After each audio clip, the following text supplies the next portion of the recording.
want Detroit sports talk done right? Yeah! If you want it, you got it. It's Detroit sports talk with attitude. It's the Knee Jerks with Eno and Big Al. Ladies and gentlemen, I'd like at this time to introduce to you one of the finest running backs in the United States of America, and our number one pick, Barry Sanders. Here's Isaiah. Let's see what we got. All the way up. Go! We might not be in your car or on your transistor radio, but we're bringing you the best of Detroit sports past, present, and future. It's time for the Knee Jerks with two guys who know Detroit sports. Here's Greg Eno and Al Beaton. It's November 2nd, 2021. It's election day. We got a chance of snow in the forecast, and there's also a chance of the Knee Jerks, Detroit Sports Talk of Eno and Big Al saying something dumb. We're good for that at least once a show. Regardless of all that, this is the Knee Jerks. I'm Al Beaton, longtime Detroit-based podcaster and blogger. Joining me, as always, is my partner in crime, Greg Eno. Greg, what is up? Remember to cast your vote for the Knee Jerks if you haven't already done so.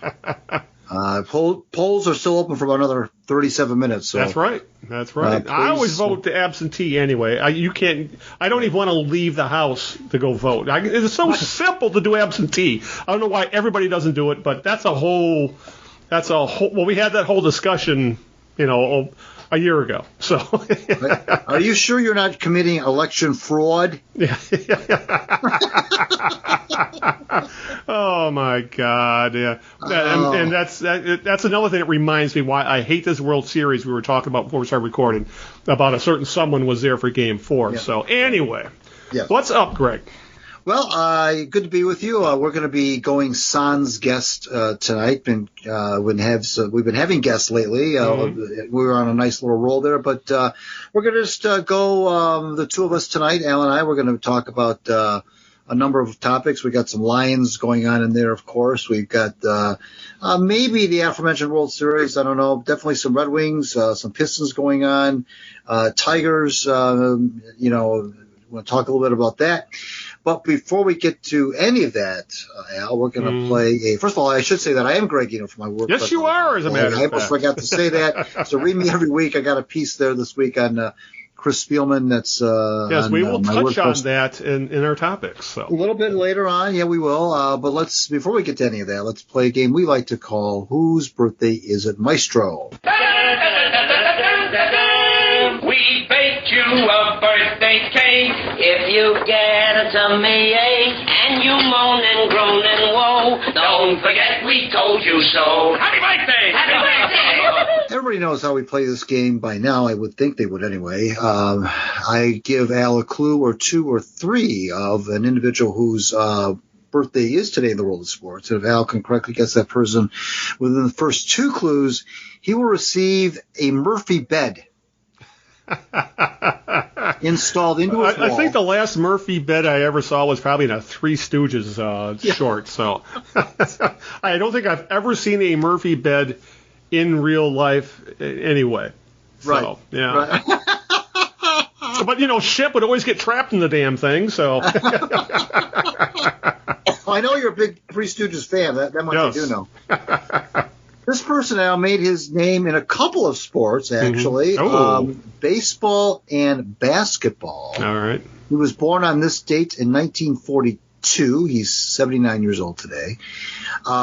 He was much more, though, however, famous for baseball, although he was also an NBA player in the mid-'60s for our own Detroit Pistons.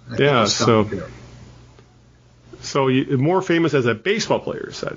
Much more. So that takes away Dave DeBuscher right off the bat. So played in the mid-'60s. Played for the Tigers for a little bit. No, Pistons. Pistons, I should say. Yeah, the Pistons for a bit. Huh.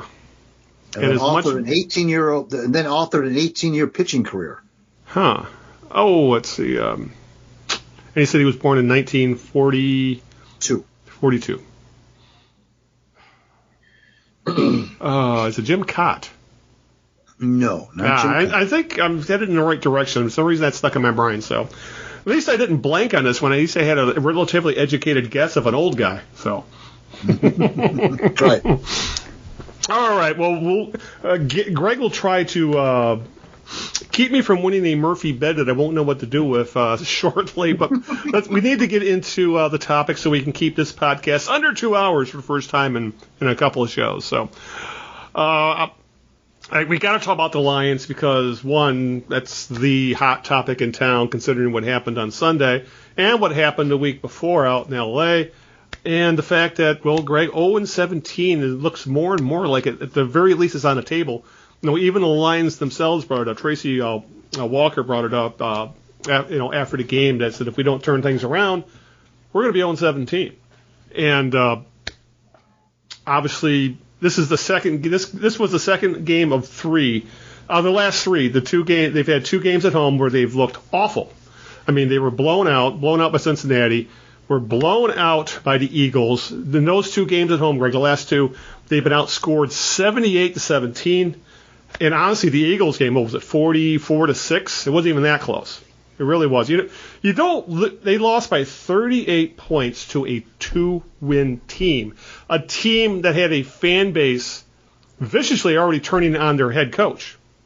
So, I mean, everybody pointed at the Eagles game and said, if the Lions are going to win a game, this is the game. And they came out so flat, so blah, so there was nothing there. That game was over at halftime.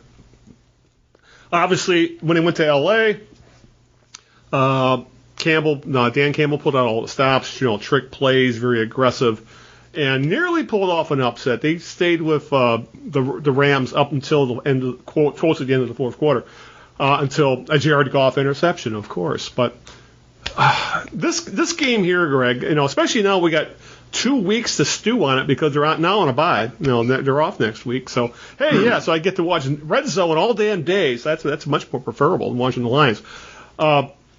This game. Seeing the reaction to this game, Dan Campbell, Brad Holmes, the Lions have been getting a bit of, I think, the benefit of the doubt, or at least they were still in the honeymoon phase. This loss, I start to get the feeling that the bloom came off the rose a little bit. This is the one where, boy, this roster really is bad, and from looking at it, it's going to be bad for at least really bad for the season because they're still going to be in cap hell next year, thanks to what they did with Goff's contract. And they got Trey Flowers, so they're going to end up with a ton of dead money when they get rid of him. And all of a sudden, I think how torturous this rebuild's going to be, Greg. I think this was the game where I think the fan base finally realized this team is not very talented. This team has a rookie head coach. This team has a rookie general manager, and they played above their heads in the first half of the season. Looking at the losses especially the loss to Baltimore, and it's all of a sudden I think people are realizing, boy, grit and hustle and rah stuff can only carry you so far in the NFL. It's you win in the NFL of talent, and I think people are suddenly realizing this team is bereft of any talent. When you lose, Al, by 38 points at home to a not good team, I said it on Twitter. I said, because whenever the Lions play, of course, you get a lot of fans from the other team. That tweets as well because everybody's tweeting about the same game, of course. And it to me, it's always amusing to see fans of the other team tweet out how, geez, I can't believe how bad the Lions are. They really are bad. Boy, wow. Right. And then I saw a couple, Eagles, not even fans, but like media outlets tweeting out, well, maybe the Eagles are turning the corner. I'm like, I said, time out. Yeah. I literally said, you know what? When your team plays the Lions, what you need to do is burn the game film. Just burn it, because that game does not tell you anything about your football team. Nothing. Absolutely nothing. You may as well be getting a win during a bye week. That's how little a win over the Lions tells you about where you are as a football team. Yeah, you'll take the win, of course, and skedaddle out of town, of course. Absolutely. But as far as what does this tell you about the Eagles, turning the corner, being 3-5 now? Nothing. Yeah. Absolutely nothing. Because the Eagles could have been playing a high school football. They may as well have been playing a high school football team. Oh, yeah. It was just absolutely ridiculous. So, no, you cannot glean anything by beating the Lions. Nothing. Absolutely nothing. Now, having said that, one thing that the Detroit sports fan will accept, Al, is now I know everybody's getting tired of being told to be patient, and they're getting tired of rebuilds and so forth. But one thing that the Detroit fan will let you off the hook on is if, despite the talent gap, if they feel like you're giving it your all and you're scrapping, kind of like how the Tigers did this year, or even the Red Wings at the beginning of this year now. Well, that's why this town falls in love with guys like Chris Draper and Don Kelly. Yeah, exactly. Because they're 100% effort, grit guys. Brandon Inge and so forth. Okay. Yeah, exactly. But what they will not put up with is when you're bad and you don't appear to be trying out there. Mm-hmm. And the Lions look so listless and so that it was just that's not endearing. I mean, there was nothing there that the fans could get around and say, well, they're not very good, but gosh darn it, they're plugging out there. No, that's what we heard after the Rams game. Oh well, they tried. They gave it their all. They've saved their worst, with the exception of that Ravens game. Yeah, they've saved essentially their worst performances for home. Yeah, they played the worst football at home. And the last two, you mentioned the combined score of the last two home games against Cincinnati and Philadelphia. Mm-hmm. Now, Cincinnati's a legitimate good team. The Eagles are not. It was stunning to me, as bad as I knew that this team was. It was stunning to me that they lost that badly to a very mediocre at best football team. And now, I saw some of the film, or not film, literally film, but I saw some of the video of some of the touchdowns that the Eagles scored, and just some of the plays in general. And there was just no resistance. There was just nothing there in terms of resistance. No pass rush. No run stuffing line play. No nothing. Receivers wide open left and right all over the field. No solution for Jalen Hurts. Nothing whatsoever. No, nothing. No speed, of course, on the linebackers. Nothing there. Absolutely nothing was there. And I don't know, Al. You mentioned the bloom falling off the rose, and I think that's probably a very accurate way to put it. But what I don't understand is how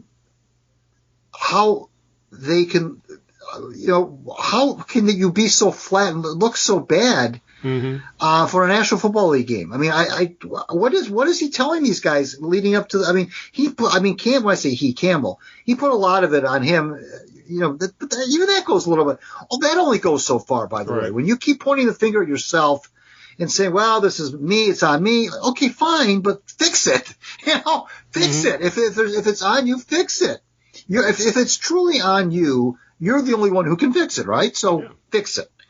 I don't know how you can come out and play like that. I don't know what he's saying to these guys. He said, well, maybe my message isn't getting through. And I don't know what message you have to send, Al, to an NFL team to get ready for a game on Sunday. I don't know what message you have to send to them to get them to play. I mean, that's their profession. That's how they make their money. These guys are in the league, Al, for and on average, no longer than 3 years on average. Okay. Mm-hmm. Well, that's a very, very short window to make a lot of serious money. I don't know if you don't like football, because Bud Grant used to say it. He says, I think there's a lot of players who play football who don't like it, but who play because of the money. Mm-hmm. Well, okay, if that's all you're going to be motivated by is money, but aren't you still motivated to stay in the league? Because if you're not in the league, you don't make that money. None of these guys look like they look like they wanted to be anywhere but at Ford Field on Sunday, and I don't understand. It's one thing to be bad. It's one thing to have a talent gap, but when you're losing by 38 points to a 2-5 team in your own building, that's more than just a talent gap. I'm sorry, because I don't care what two teams you compare in the NFL, whether it's the Texans and the Bucks, or the Jaguars and the Bucks, or the Lions and the Bucks, or whatever team you want to put number one, the Cardinals, whatever. The gap is not 38 points at home against the Eagles. That is not the gap. The Eagles are not 38 points better than the Lions in anybody's field. especially in Detroit. So I don't know how to explain that. I really don't. Yeah, it's a perfect storm of, what was the term that Campbell used in his press conference? A sea of crap, as he called it. And this really has been a perfect storm of a sea of crap, between injuries, a lack of talent, some strategic coaching miscues. We talk about what the hell happened at the end of the first half, which was absolutely bonkers. And, of course, Jared Goff, who I think everybody was hoping that it would be a perfectly manageable, perfectly capable game manager, and yet he's playing like, Jeff Comlow or something like that. But I think it's worth noting that Campbell, in the press conference, admitted that he said he was out-coached by the Eagles, counterpart of the Eagles. And which is funny because Campbell received all kinds of kudos up till this week for the most part. Because some of his press conference, like the press conference when he cried, or at least I wouldn't say cried so much as he choked up, and he was getting very emotional over after the Ravens loss, I believe. And then he got a lot of credit for essentially pulling out every trick in the book to try and beat the Rams. My God, they ran. They were running trick plays. They were, doing very aggressive on going for it on fourth down, things like that. And they took the Rams to the wire. But this game, one that came out, as you mentioned, uber flat. It's I have a trailer tire that's been sitting. I got a trailer up north that's been sitting there for 2 years. Its tires aren't as flat as the Lions were. That's how bad they were. And I think and I think we saw his inexperience or his.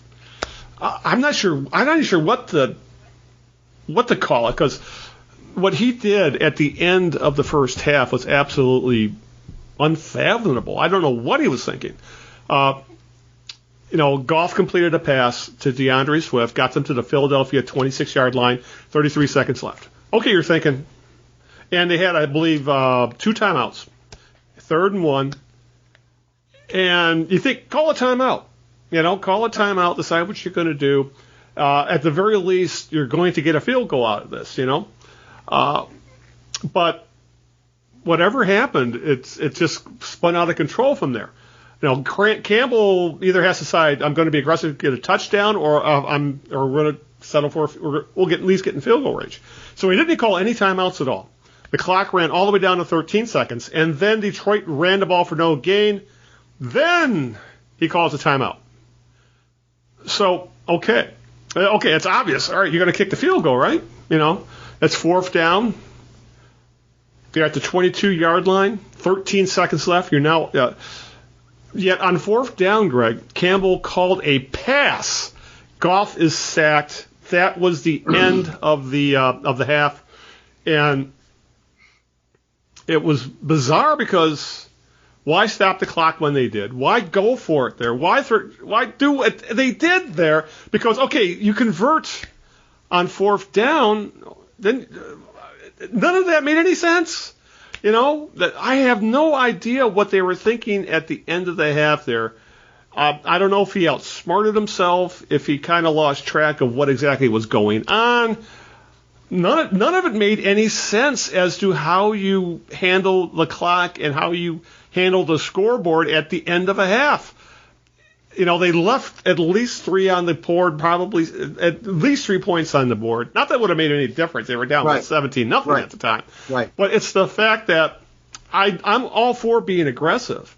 The analytics show, the numbers show you're better off going for it on 4th down far more often than they normally do in the NFL. But you need to when you're going to go for it, you at least have to have a plan. And it didn't look like there was any kind of plan here as to what they were trying to accomplish. I'm sitting here on my couch watching that go down, and I'm like, what? What are you doing? Nothing what you did made sense here. And then the clock runs out. It was absolutely insane. And I don't know if it was an experience or what, but that played a big part in Campbell admitting to his credit, he said, yeah, I got out-coached. But it's not a good sign for your franchise when your head coach admits he got out-head coached by the coach of a 2-win team.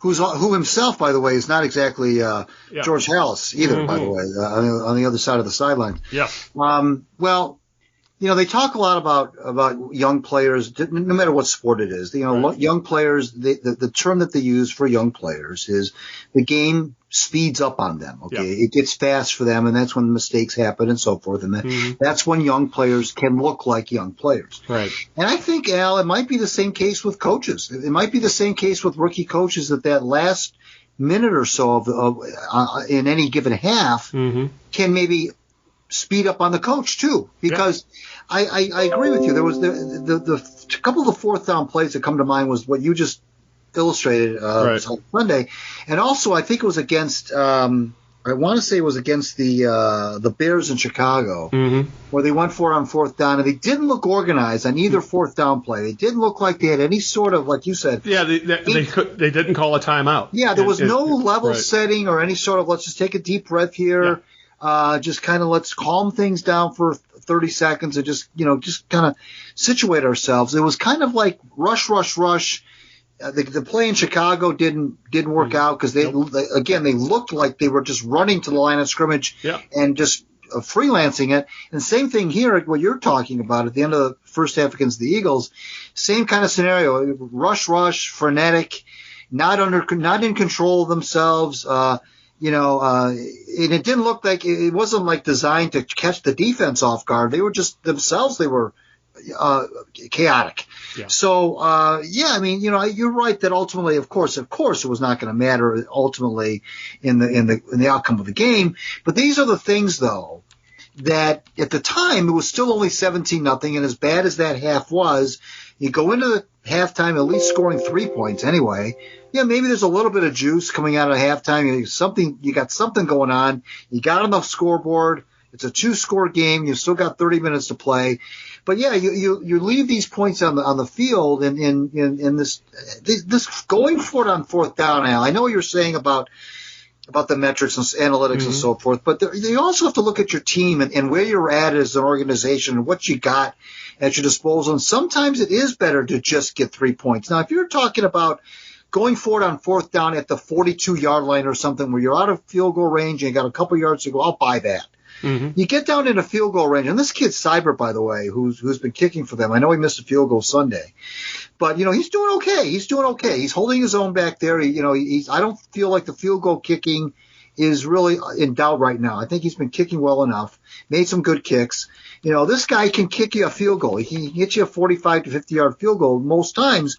So sometimes you got to take the 3 points. I mean, I understand the desire to play, aggressively and get that first down and keep the chains moving and so forth. But sometimes discretion's the better part of valor. And these are things that we mentioned a couple weeks ago about Dan Campbell learning on the job. And then I feel like that he can learn versus Matty P, who I don't think felt like he needed to learn.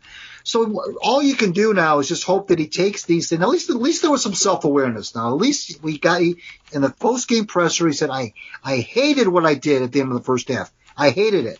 So he didn't try to sugarcoat it. He owned it. He didn't try to run away from it. In fact, he brought it up, I think, before the reporters did. He said, I hated what I did at the end of the first half. And so the first key to learning, of course, is to recognize your mistakes. And so at least he understands now. Maybe if he gets in that situation again, he won't make the same kind of a decision. All that you can really hope for if you're a Lions fan is that this rookie coach of theirs learns on the job and gets better as he goes along. But what's scary, Al, is that the team seems to be getting worse as the season goes on. Yeah. Now, that can be just because they're being exposed more, or it could be because mentally they're starting to check out. Yeah. And we're only halfway through the season, and you mentioned it was Tracy Walker's comment about maybe going 0-17. If the players are thinking that way, then that's even another nut you got to crack. Right. If they get them to think that they can even win one football game, much less anything else. Yeah, and they've lost 2 games where, this team should not be 0 for the season. Especially the Ravens game. That game was won, and that was an absolute fluke that they lost. But to lose 17 games, it takes some bad luck. That's why that's why winless seasons are so rare. It takes a confluence of numerous things to happen. Between injuries and roster and schedule and and state of the franchise and things like that. So, but yeah, it's very I don't see many more chances at a win on this schedule right now. There's always when you're thinking maybe the Bears on Thanksgiving, for example, something like that. Oh my God! But it's Dan Campbell's got his work cut out for him, because I think you're onto something where there might be some veterans that are starting to check out. They're saying, I'm going to it's a lost cause. I know at this point it's survival of the fittest. I have to look out for myself first. I got to look out for my career. I don't want my career going down in a 0-17 ship, so to speak. So yeah, I could see there would be guys out there saying, this rah-rah stuff's cool and all, but the rah-rah doesn't pay the bills, and I need good tape, to get my next contract. And so maybe it's going to be an interesting second half of the year to see just how, if Campbell and Holmes and the organization can keep this thing together. But a big part of all of this, and as they say in football, the most important player is the quarterback. He touches the ball on every single play. Yeah. And that's where, and the issue with Goff is not just that he's playing bad, he's playing at a career worst. It's the fact that his contract has got this team's hands tied, not just this year, but next year as well. I think next year they're saying his dead cap money would be 20 or 30. I think this year it's 40. I think next year it's 20 or 30 million dollars, and they pretty much had to restructure it for this year because they were in such cap hell left by Bob Quinn that if they didn't restructure Goff's contract, they wouldn't have had enough money to even sign all the draft picks. That's how bad a shape they were in. So, but you do restructure Goff's contract thinking, I'm going to get 2 years of at least league average play. I'm going to get game manager, league average. He may not win games for us, but he won't actively lose games for us, if you know what I'm saying. Maybe you'll get Trent Dilfer or a Gary Danielson or something like that to look back at a Lion. Instead, we're getting some of the worst quarterback play I've seen from this franchise, Greg. I can't remember when I've seen them so with a quarterback who just seems so broken, I guess is the best way to put it. He's mentally broken. He's terrified of throwing the ball downfield. He locks onto his first target. If it's not there, he immediately checks down. We had another issue again this past Sunday where it appeared that he threw the ball away on fourth down, on a fourth down conversion attempt. Goff claimed that, I didn't throw it away. It was just the ball sailed on me. That didn't make me feel any better because that ball sailed like 15 yards over the guy's head. The friendly giant couldn't have caught that goddamn pass, Greg. That's how off chart, if that's the truth, that didn't comfort me at all because that was a god-awful pass. So, Goff's numbers in the end, Greg, have looked okay because he's been, how they used to call Matt Stafford, Pat Stafford. Well, that's exactly what Goff's been doing in the fourth quarters of these blowouts, is that he's been padding his stats to the point where they at least look semi-respectable, even though in the first three quarters of games, he's been god-awful. So, I'm thinking back, when I've seen such bad quarterback play from an entire quarterback room. You'd probably have to go back to, back when whoever the Lions had when both when Jeff Campbell ended up under center because Danielson and Joe Reed both got hurt. And hell, even Jeff Campbell was able to win a couple games. Right now, I don't know. And there's apologists out there, Greg, saying that, well, Goff doesn't have any receivers. I'm not completely buying that excuse because how do we know for sure? They're saying, well, there's no separation. We don't know that because he's not throwing the ball downfield. And I'm not about to sit here and watch the all-22 tape and see if that's going to be factual or not. But, say what you will about Matt Stafford. He had a gunslinger's mentality, and if he saw the tiniest of windows, he was going to go for it. And, as much as we railed against Stafford at times for some of his decision-making, I miss having a quarterback that shows a little bit of, what's the word I'm looking for? It shows it isn't afraid. He isn't afraid of making a mistake. Goff plays like he's terrified of making a mistake, and then he makes those mistakes anyway. And, I sucks just talking about Goff over these past few weeks, but his play has been so disconcerting, so mind-bogglingly bad that you can't help but talk about it. When you're throwing the ball away, because he did it earlier in the year, we actually threw the ball away on fourth down, and he admitted it was a brain fart. But to see some of the throws he's made, some of the decision making,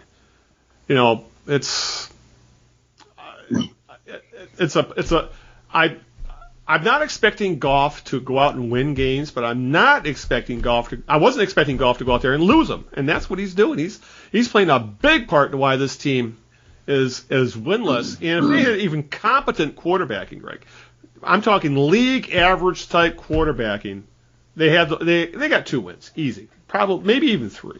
That's how bad he's been. And don't underestimate the effect that bad quarterback play has on the entire team, including that's a great point, including the defense. That's a great point. When you have a guy who is that incompetent and is making those kind of, and hey, on Sundays you've got these armchair coaches on Twitter who are showing these screenshots of the receivers that Goff is missing, wide open people that he's not even looking at. There was a couple on Sunday. Swift was wide open on a play where he took a sack. Yeah. There's been a number of plays where people have shared either screenshots or motion video of where he had, from up top, where he has missed, just hasn't even seen these guys, hasn't even seen them, much less,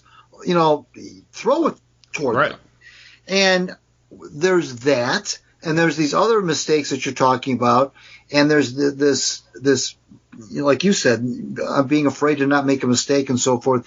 That kind of thing can seep like a cancer throughout the entire team, because when the team doesn't have a capable leader like that, and they look at the film on Monday morning and see this kind of stuff, it wears on everybody, and I know everybody's a professional. Everybody, there's a fraternity of players, and they're not quick to, critique each other, at least not publicly. But you can't tell me that this kind of performance, this kind of play, like you said, below war, if you will, play from the quarterback. You can't tell me that doesn't affect every single member of that football team. And the defense, then there becomes this offense versus what can happen is there's an offense versus defense mentality that says, we the defense have to do all the heavy lifting here because you guys can't score more than 14 points in a game. Yeah, it reminds me of the when Alex Karras tried to kill Milt Plum. And for anybody not familiar with that story, is that didn't Plum throw an interception late in the game against the Packers in the mid-'60s that cost the Lions the game and likely ended up costing them the division? Right. And they said Alex Karras threw his helmet at Plum so hard, if it had hit him, it would have killed him. Yeah. You're absolutely right. Nobody knew who called the play. Yeah. And Karras, the whole defense was livid. And I think they held the Packers to 3 field goals. They lost, and so Karras demanded to know who called the play. Right. And Plum says none of your business, and that's when Karras lost it, and like you said, threw his helmet. I remember talking to on the 50th anniversary of the 1958 NFL championship game. I was fortunate enough to be part of a conference call, and I remember talking to Pat Summerall and Frank Gifford about that offense versus defense thing with the late 50s Giants, and I said, was it true that the offense and the defense of the Giants teams back then didn't like each other? And they both said, oh, absolutely, that was true. The defense would run off the field and say to the offense who was running on the field, you think you can stay out there for longer than 3 downs? So we can catch our breath? Yeah. And so there definitely is a mentality sometimes that can seep in that says... Yes, and this Lions defense has played, if not, they played okay in some games. The defense played well enough to win a few of these games. Well, yeah, but it was a total break. Yeah, you're right. Yeah. They have played well at times. But this was a total breakdown, obviously, on Sunday. There was just, exactly. But no one gets off on Sunday's game. What I can't get past, I just cannot wrap my head around. I refuse to believe that there's a talent gap in the NFL that is as great as what we saw on the field on Sunday between a 2-5 team and 0-7 team. If the Eagles came in at 5-2 or 6-1, I can buy it. But between a 2-5 team. And that's a terrible division, by the way. The only team that's any good in that division is Dallas. Everybody else stinks. Right. So they're playing each other. Who won with their backup quarterback Sunday night, by the way? And I just refuse to believe that the Eagles, that there's a talent gap. I know the Lions roster is awful, but do you think that roster is 38 points worse than the Eagles roster? It shouldn't be. No. That's a bad roster, but not 38 points worse. And for that matter, if I had told you before the season that Cooper Rush would have a quarterback win before Jared Goff, who actually played in the Super Bowl, or for that matter, Mike White. Who the hell is Mike White? He threw for 400 yards on Sunday as a backup. 3 backup quarterbacks won games on Sunday. Yes, for legitimately better teams, but that just goes to show how incompetent the quarterback play has been in Detroit, and that other teams are capable of finding guys who can keep you afloat for a game or two. Yet the Lions are so, I don't even think they want to play David Blau because they know what they have in him, and he's not going to help. He's probably worse than Goff. So it's an absolute mess in the quarterback room's a mess. And you're right. The way Goff is, the Lions have next to no margin for error. And when Goff plays as bad as he does, that margin for error goes right out the window. And they're going to lose. So. But, yeah, you make a great point where, there's been times the defense has played well enough to win, and the offense has not done their fair share to pull out a win. So I can understand why I would not be surprised if there's some schism starting to form in the room, or at the very least there's people talking saying, how come we're still rolling this quarterback out there that is actively hurting our chances to win? I can see why I can see what the fan base is saying. Well, why did you just throw Blau out there? He couldn't be any worse. Maybe not. I don't know. But it's right now what you're doing with Goff, who is obviously broken mentally, and it does not. He's not a modern NFL quarterback in the thought that you want a guy who is at least somewhat mobile. Say what you will about Matt Stafford. He could still get out of the pocket and make things happen. Goff can't do that. That is not what you need in today's NFL. You'd have to believe there's guys in the locker room thinking, why do we keep rolling this guy out here? Because isn't that the definition of insanity? Doing the same thing over and over and over again, expecting things to change. We're halfway into the season. Nothing has changed in Goff's play. And the fact he's gotten worse, that they're still rolling him out here. And what does it say to everybody in the team that, they say, don't they, I remember playing ball, when I was in high school, but regardless, they said, you have to go out there every week to keep your job. You have to go out there and earn your keep to continue to be out on the field. What has Goff done to keep himself on the field other than he's got that $30 million a year contract or whatever the hell it is at this point? And that's, I think, what's kind of starting to bother me is that coaches, front offices always say about accountability, and if you're not performing, we'll replace you. It's the next man up. Well, how come that's not happening in the quarterback room? Well, just the fact, Al, that we're even talking about David Blau at all, at all, is an indictment of Jared Goff. The fact that his name has even been mentioned, is because we saw it in the 2019. He's no great shakes. That's for damn sure. That's the other thing too, though. A lot of teams, actually, we should really kind of talk about this a little bit, because the Lions, we know, made the trade with the idea clearly that Goff was going to be their starting quarterback. I understand that part of it. Right. But if you look around the league, the backup quarterback isn't always just a clipboard holder. I mean, there's a lot of teams around the league that have already had to turn to their backups, whether it's been in the game because of an in-game injury or because of an injury that now necessitates the backup to start the next game. And backup quarterback anymore, Al, it's not a throwaway position. It's not, and I know you don't want to spend a lot of money on a backup quarterback because their chances are still good that they're not going to play a whole lot. But what I'm trying to say in a circuitous way is that you have to have a backup who is capable, and the Lions don't have that. They don't have a guy who's kind of been there, done that.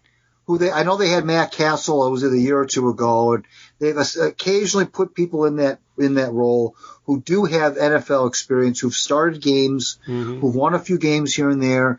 The Lions have no, and that's which was evident, like you mentioned, 2 years ago when Stafford went down, and Blau and that other guy. There was one other guy who started a game, and I can't remember what his name was. Yeah, he got hurt right away. Yeah. So they had to go to Blau. They had no Lions back then had no capable backup. They have no capable backup now for Goff. Now you can say that they didn't see this coming. They didn't see Goff imploding coming. But forget the imploding. What if he gets hurt? I mean, what if Goff goes out there in the third game of the season or whatever and gets hurt? The Lions are as thin can be in a lot of positions, but quarterback, unfortunately, is also one of them. And there's no one out to turn to right now. Keep a straight and keep it while keeping a straight face and say we're going to sit Goff to start this guy over here. Lions don't have that. They cannot, Al, if they think they're a Mickey Mouse organization now, if they say we're going to sit down this $30 million guy to start David Blau, that is beyond the pale. That's not going to happen. I don't care how bad Goff is. Now, you may say it may come to a point where, because of Goff's mental well-being, you have to sit him down. I might buy that, but I'm not going to buy that you're going to just sit him down because he's playing badly, because that's just not going to happen.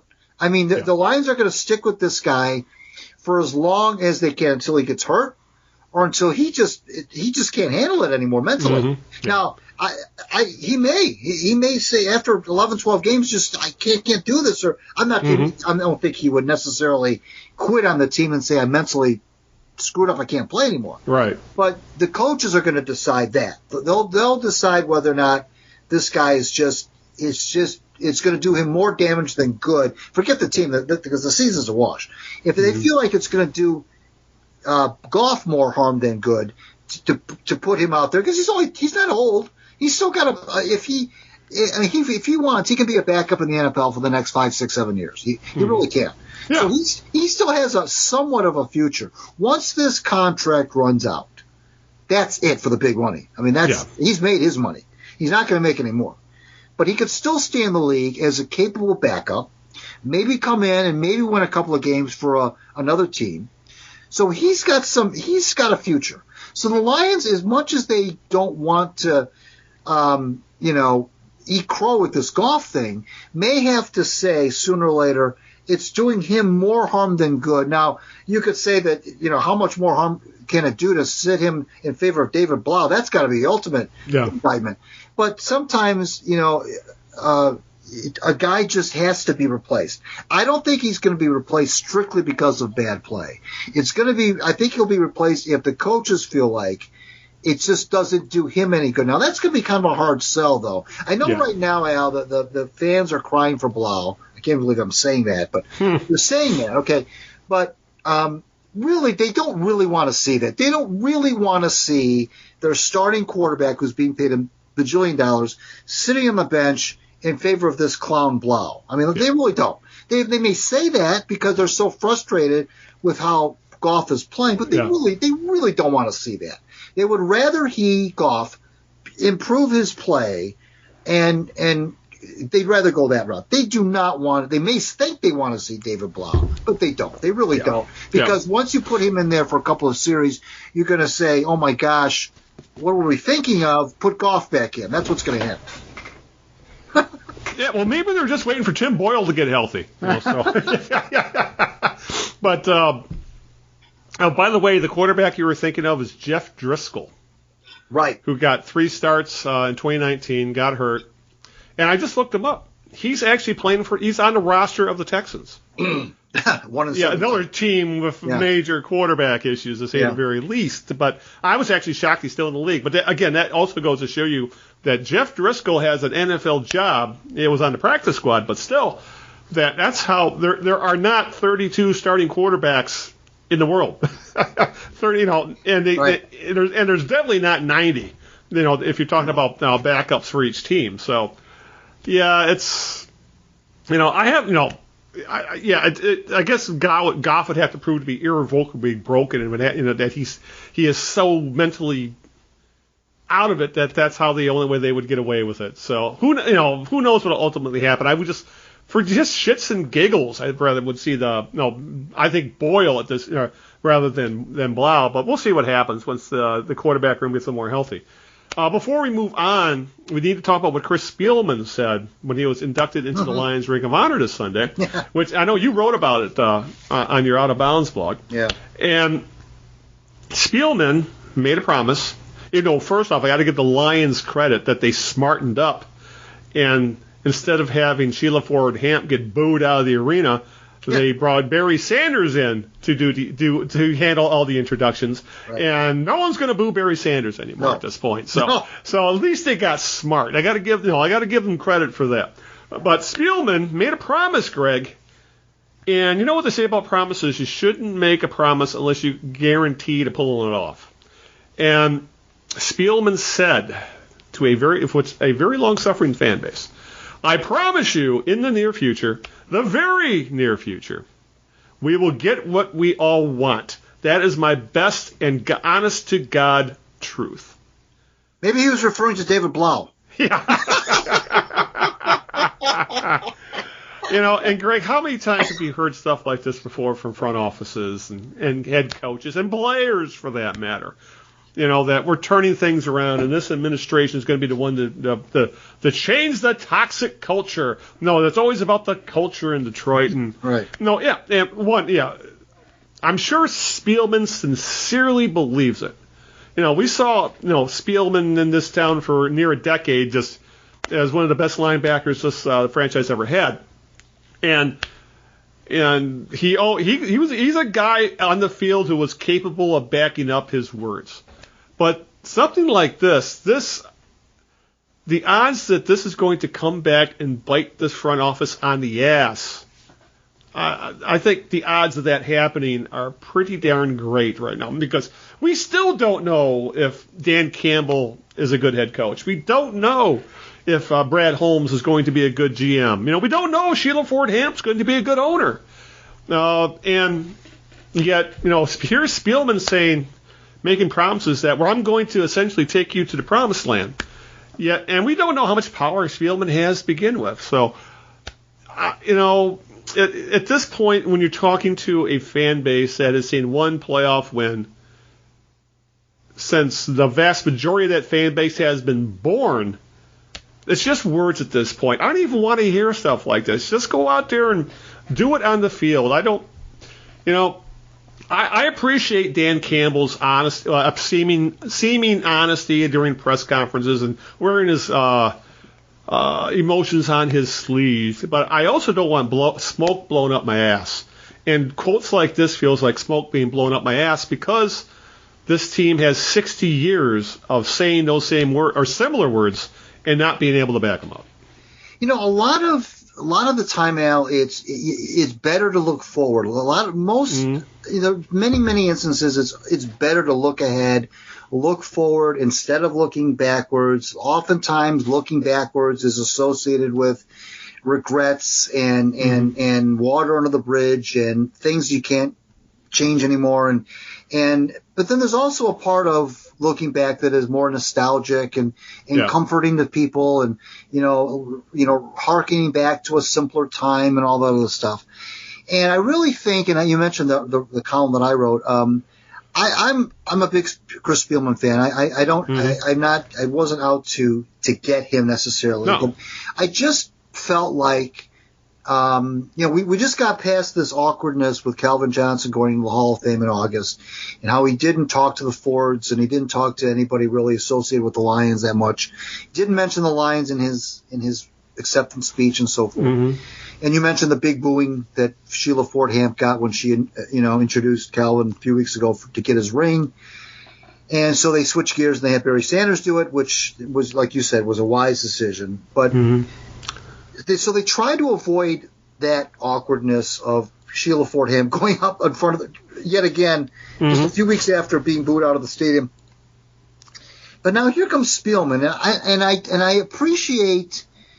I know where his heart is. I know that he's got Honolulu blue and silver running through his veins. I understand all that. He gave a lot to the team as a player.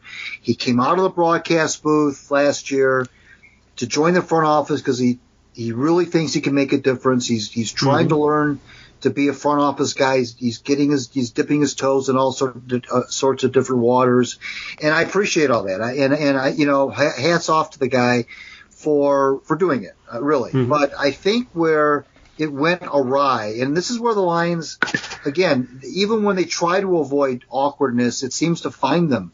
Yeah. This Spielman promise of, he said very soon, he said very soon we're going to see. He didn't say the words, but you know what he meant. He meant championship. There's going to be a championship in Detroit very soon. And this was at halftime, Al, of a game in which the Lions were getting completely outclassed by a bad football team. So, personally, I wish he would have, just like I wish Calvin Johnson back in August would have taken the gloves off for 5 seconds and said something nice about the Lions. Right. I wish Spielman, in his spiel, would have just, stuck to what this was all about. It was about his time as a player. He's being inducted into the Ring of Honor with all these other great names up there in Ford Field. And the moment was all about him. It was his day. There was no question about it. A lot of former teammates, all wearing Lions jerseys, were there with him, and Barry made the introduction and so forth. And it was his day. The day was all about him, and it was about what he did as a player back in the days in the 90s when the Lions were making the playoffs more often than not. And yes, they lost most of those playoff games, but they did win at least one when Spielman was here. And that should have been about. That's what the day should have been about. Yeah. It should have been just about that. The fans would have been, frankly, would have been fine with just he keeping it to that because they didn't want to be reminded about what was going on today. So here he is, instead of just sticking to what this day was all about, which was about him, and I can appreciate he may not wanted it to be about him, but that's what it was. Okay. Yeah. But instead what he did was he got caught up in the moment. He didn't have to. He didn't have to go for applause. It wasn't like he wasn't. Right. It wasn't. He didn't need cheap applause at that point. This was a great day, a great honor, and all he needed to do was go up there and talk about his time as a player, which he did, and about I gave my heart and soul for 8 years, and thank you to the fans and the usual stuff. But then he did this bit with the promise about very soon we're going to have a Super Bowl, and to me it just made it just cheapened the whole thing. It really kind of took a lot of the credibility away from the entire celebration. Now, I could be overthinking it and making too much of all that, but he didn't need to do that, is what I'm saying. He didn't need to go there. Everybody knows why he came back. Everybody knows that he's in the front office. Everybody knows that he's Chris Spielman, so he's always going to think positive things about the team. Right. He didn't need to take that moment, which was about celebrating even a moderately good era of Lions football. A very small window of good football. Right. 91 to 95 is what we're talking about here. Right. Where the Lions were good. But they were good. They were great. Yeah. They were good. Yeah, no question about it. They were a good team. He didn't have to go off script and start making promises like he's Joe Namath. I just didn't think it was. I wish he wouldn't have done that. I don't know what the purpose of that was. I don't know what he was trying to do. Yeah. I really don't. I don't know what he was trying to go for there. That's the kind of thing, Al, you say when you're talking to the Detroit Economic Club or you're talking to a luncheon when there's 50 people there, 60 people, and you make these kind of not in front of the entire Ford Field when you're being honored. And now you're going to say, I promise you we'll get a Super Bowl in 2 years. Or no, I didn't say 2 years, but he said very soon. Right. And the fans were like, are you kidding me? Did you see what just went out happened on the field of the first 30 minutes against the Eagles? And you're going to try to tell me that? So now he becomes, and that's what I kind of hinted at in my column. Now Spielman becomes just another one of these shills again. Yeah. It's just now he doesn't have any credibility. Because if he really thinks that this team can be a Super Bowl winner very soon, then now I'm questioning his credibility. Now all of a sudden, what happened to the thoughtful, reflective Chris Spielman that I thought he was? Now he's this. We're going to give you a Super Bowl winner, just momentarily almost. No, I just think it was the wrong thing to do, and I wish he wouldn't have done it. And I'm not killing the guy. I don't hate the guy for it. I just don't think it was. I just don't know what he was thinking. I really don't. No, and kind of would Steve Eisman say something like that? No. Steve Eisman, an icon of his own franchise, who has even more power than Spielman likely does. Yeah, right, of course. And Eisman parses everything he says. Oh. He does, he does not make promises. Period. No. He say this is what we're doing. Right. And this is where we're going to try and go. And we're going this direction. And that's pretty much it. He's not going to say a team that is currently we're going to talk about this, that they're actually playing pretty good hockey to start the season. But he's not saying this is a playoff team. He's not saying that this team is going to win a championship in a split at a certain amount of time. He's just saying this is my plan and we're going to follow my plan. And honestly, you might be onto something that Spielman got a little carried away. But as I say, don't make promises that you can't guarantee to keep, and this is essentially that. So, all right. Why don't you get to question 2 of the birthday game? Sure. Born in 1942, played 18 years in the big leagues as a pitcher, predominantly with the Braves and the Phillies. Played 2 years for the Detroit Pistons, 65 through 67, because he was drafted by the Pistons, but was much more well-known as a tall right-hander for the Braves and the Phillies. I probably should know this, and I'm drawing a blank here.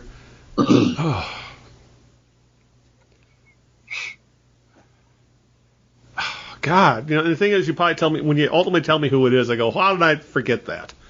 But it's not ringing a bell. I got nothing at this point. Yeah. You stumped me again, God damn it.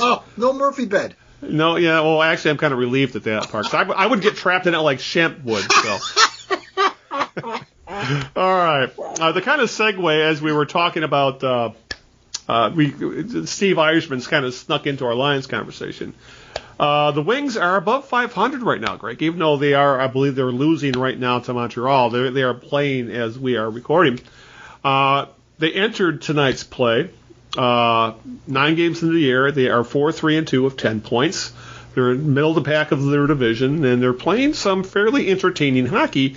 And what's really encouraging about this is that they're being led by, as they say, the kids, or in this case, a pair of Calder candidates, a couple of Rookie of the Year candidates. Defenseman Moritz Seider was named NHL Rookie of the Month. He led all rookies with 8 assists. And he had an average ice time of 22 minutes, 26 seconds through 9 games. That's a heavy, heavy load for a rookie. That's first line stuff. Yeah, oh yeah, for sure. And then he edged out the competition was right wing Lucas Raymond, who had 4 goals and 9 points. He's tied for the team lead in points in 9 games. And Seider's 8 points are the most ever by a Detroit defenseman through his first 9 games, one more than Nick Lidstrom, who had 1 goal and 6 assists in his first 9 games as a rookie. And also, speaking of the kids, Greg, rookie center Joe Veleno, who came up to cover for an injury, I believe, Anna Murmy, Veleno scored a goal and had an assist in his Red Wings season debut. It was a loss to the Leafs 5-4, but Veleno looked really good as well. And he's another first-round draft pick from a few years ago who has been ripening his game in the AHL in Grand Rapids. So this is, Eisman, I remember when Seider was drafted and people thought, what in the hell is he doing? Because Seider I think he ended up taking Seider a good 10, 15 picks ahead of what he was being projected. And now all of a sudden Eisman's looking like the damn smartest guy in the room, which is not a surprise considering his history of team building, because it looks like it's still small sample size, really too early in his career to really come with any definitive statements, but the guy is playing first-line minutes as a rookie in his first 9 games, and he's scoring and playing legit NHL defense. This is looking very, very, very good. Because this is something we've gone on for how long, Greg? About this team has not had a legit number 1 defensive pairing in like forever, and now all of a sudden, they have a guy who has, at the very least, he has the talent to win in Norris. Who knows if he'll ever live up to it, but he looks like he's got the talent to be in Norris consideration down the line. And then Raymond's literally come out of nowhere. I don't think anybody expected him to even make the team. He is a first-round draft pick, but still, I think it was expected he would. They didn't want to, as they say, burn. They'll give him his 9 games, and then they'll send him down, and then they'll start his full NHL career next year. But the guy has played so well, they can't take him out of the lineup. So this is awesome to see. It's in some ways it's got me feeling how it was watching the Pistons last year when the rookies were starting to. You could see the rookies, their flashes of talent, and they were really. They were making games entertaining. And even though the Wings aren't going to end up over 500, I think they have enough. They're starting to develop some young players where at the very least you can see Yzerman's plan, and there are going to be some entertaining games this year. And at this point of the rebuild, I want to see entertaining games. I want to see growth from the young players, and we're seeing both right now.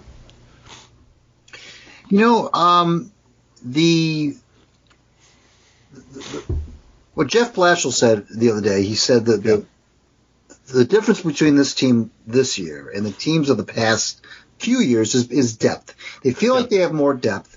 Yeah. Dylan Larkin is out tonight. Bertuzzi's out, of course, because he can't go to Canada. God, yeah. But Larkin is missing tonight's game because what they're injury management of some sort. Personal reasons or whatever they say. Yeah, right, okay. right. But Blashill says, in the past that might have really been something we could never have overcome, but now he feels like that there's more. They've injected more youth into the lineup, more talent. They're deeper up front. You mentioned Seider, who seems to be, by all early observations, seems to fit right in the NHL, as I suspected he would. But he seems to be settling in real nicely. You mentioned the 22-minute thing, which is, you're right, that's incredible for a kid of his age and first year in the NHL and so forth. But there's just an overall there's more of an injection of talent. There's more depth. They're still not a very good team yet, but they are certainly better, getting better and trending better.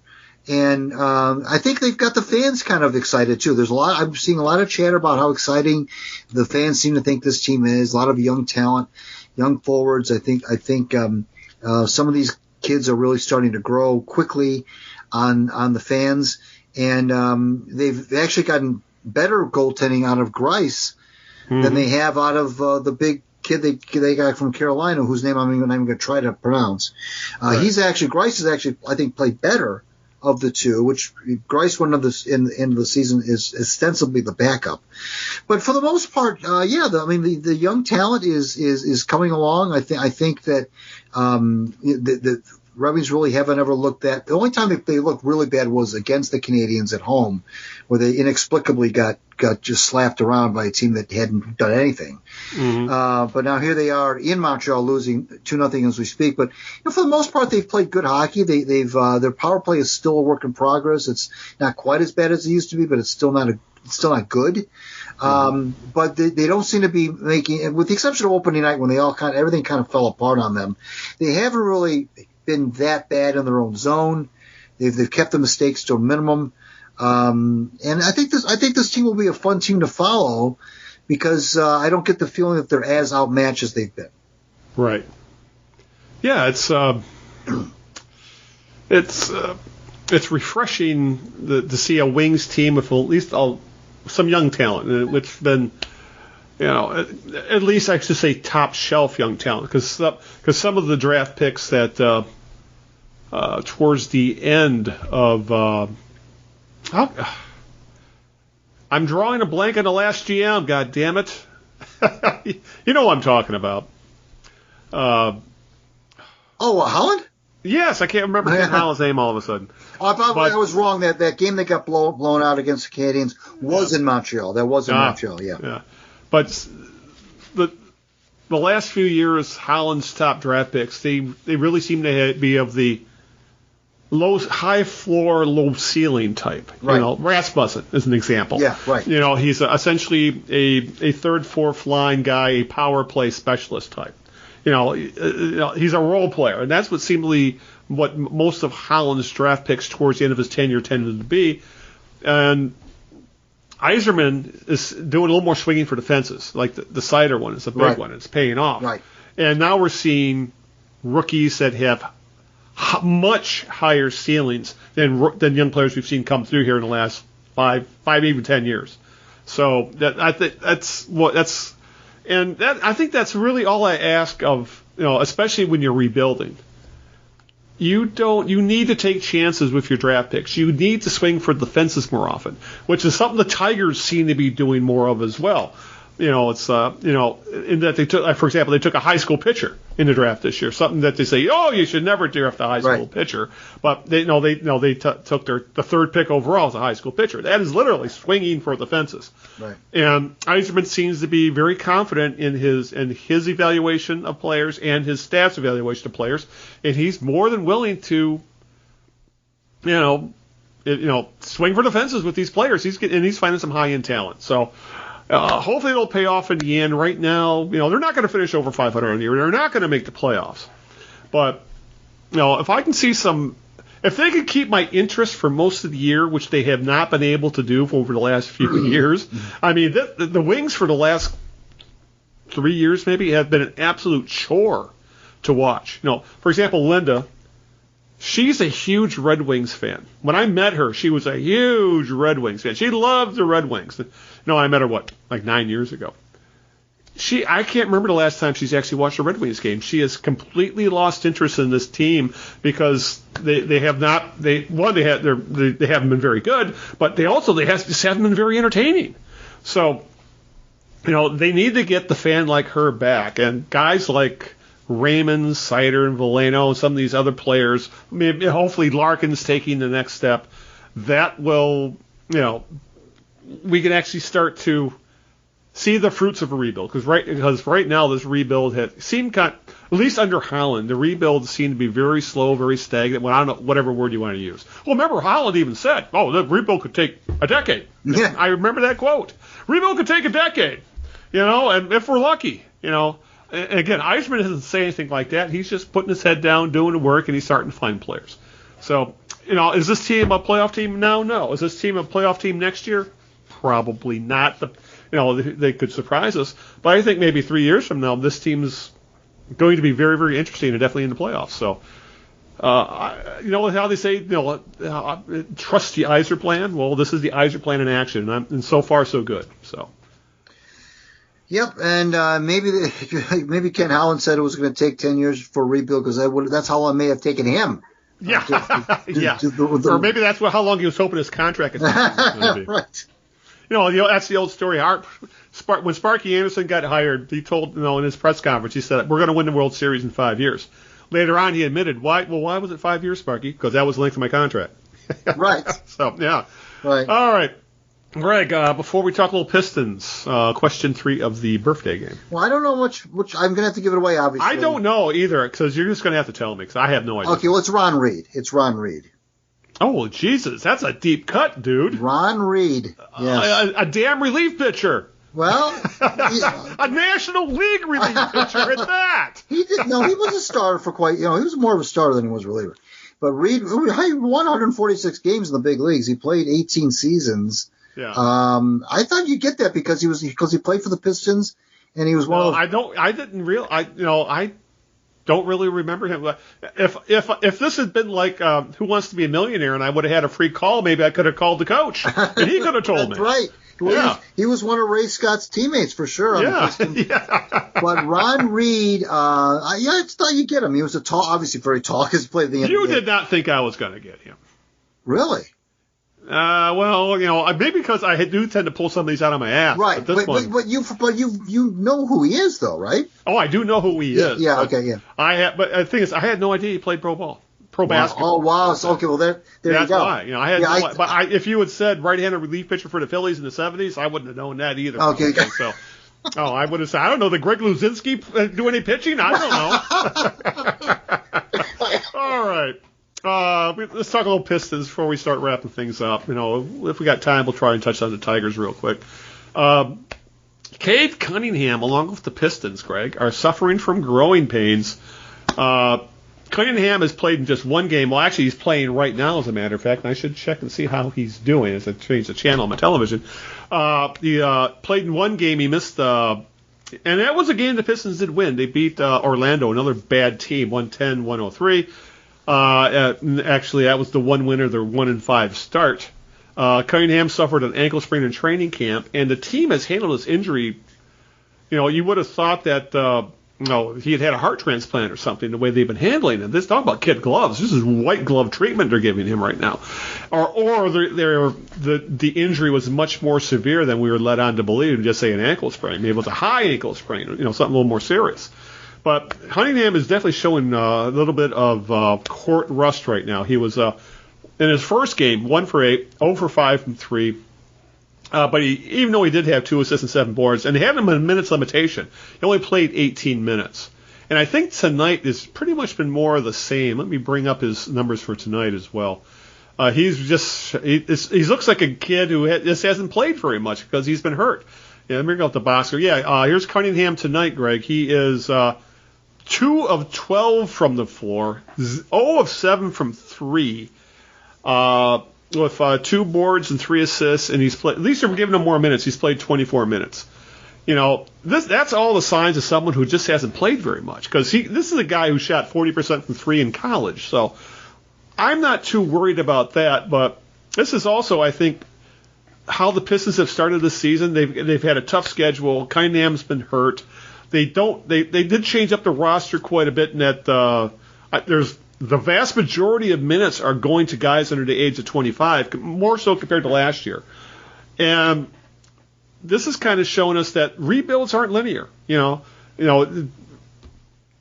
we saw a lot of fun stuff from Isaiah Stewart and Sadiq Bey and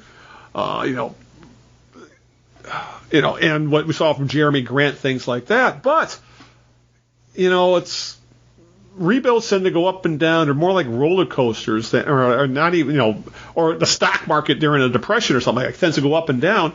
So I'm not surprised that this team is struggling a little bit, because that's just how rebuilds go. And there's talent there, and they'll finally start to gel. I'm not anywhere near writing off what's going on right now, even though they're off to a crappy start, and it looks like they're going to lose again. They're down 23 in the third right now against the Bucks, even still. But it's just one of those things where I'm sure because of the start and because some of the rookies are not off to, or actually not just rookies, but some of the young players are just not off. They're not playing as well as they finished off last year.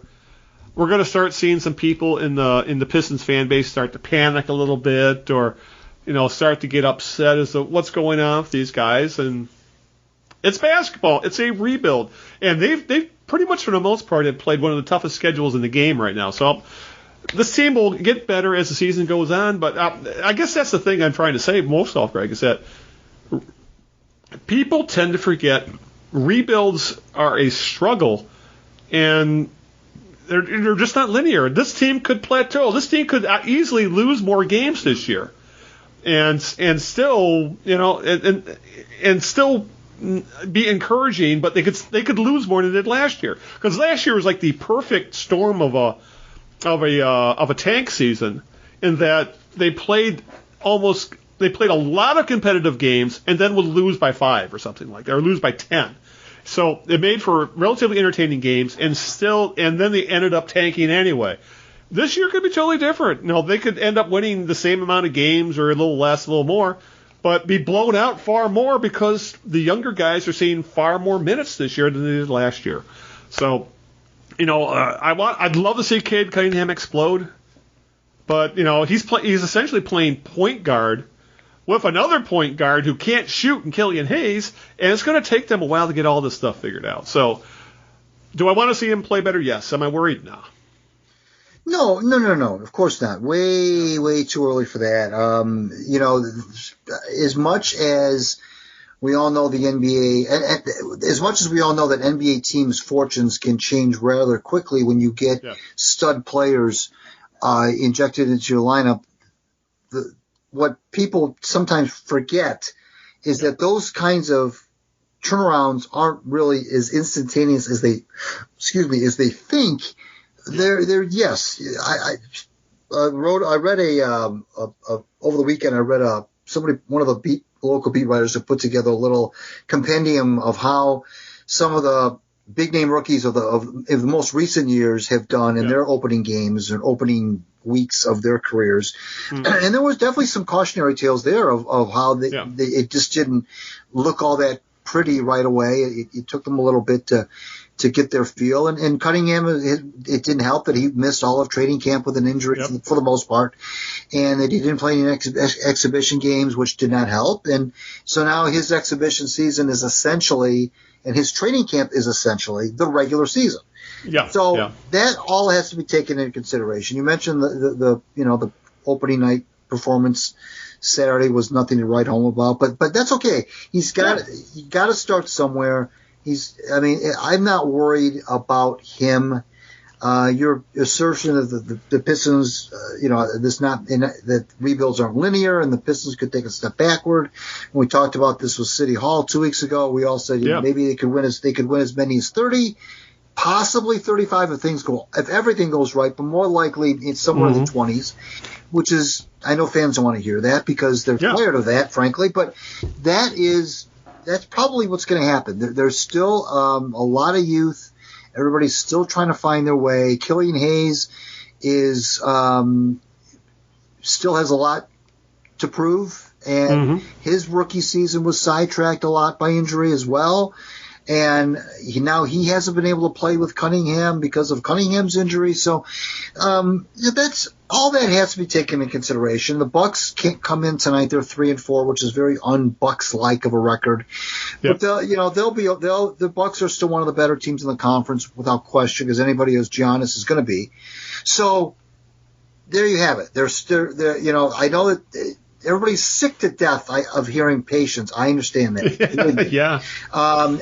It's really, excuse me, it's not something people are running out of it. I understand that. But when you've got a player like Cunningham, you can maybe accept a little bit more losing at first until things start to cook a little bit.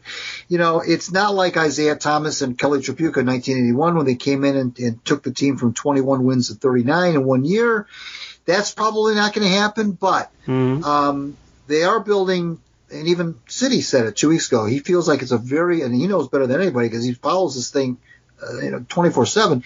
He feels like the roster is exciting. It's good. There's a lot going for it. There's a lot of exciting pieces. He did mention that they're thin up front with the big men.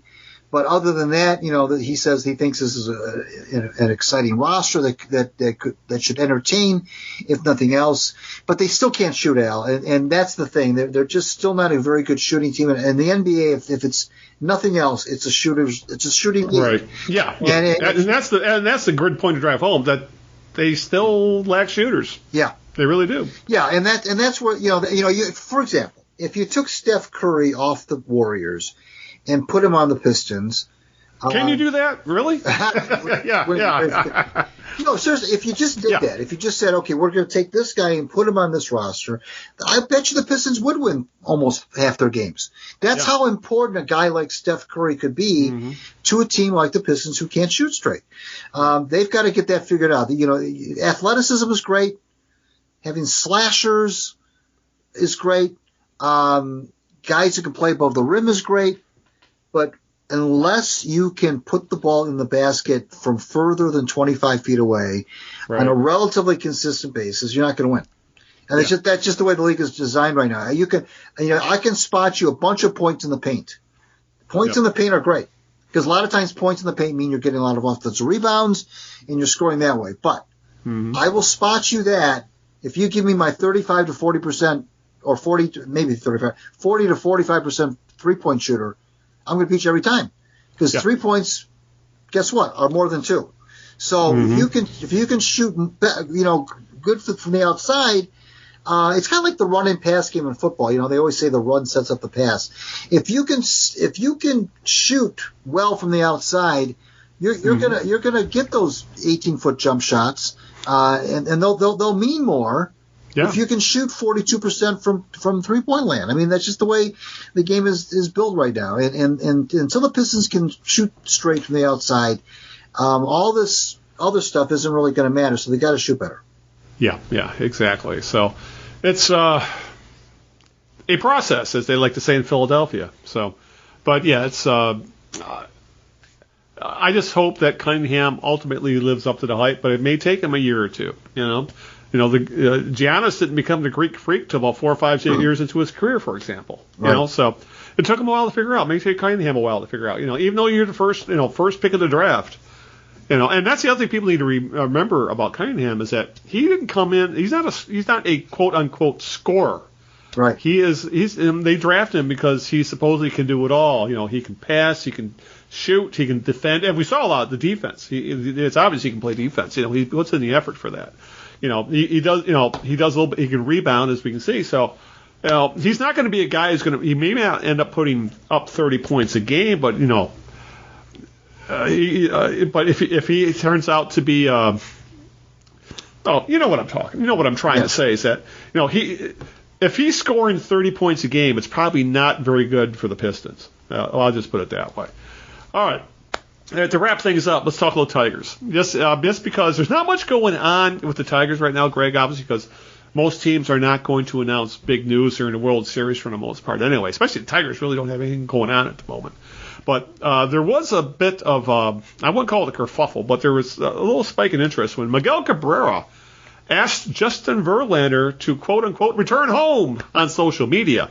In a Verlander Instagram post on Thursday, Miguel Cabrera posted in the comments, "Come home, come back to you familia, the D." Cabrera wrote in reply to Verlander. And obviously, Verlander is a free agent at the end of he could be a free agent after tonight, really. But he is recovering from Tommy John surgery that forced him to miss the entire season.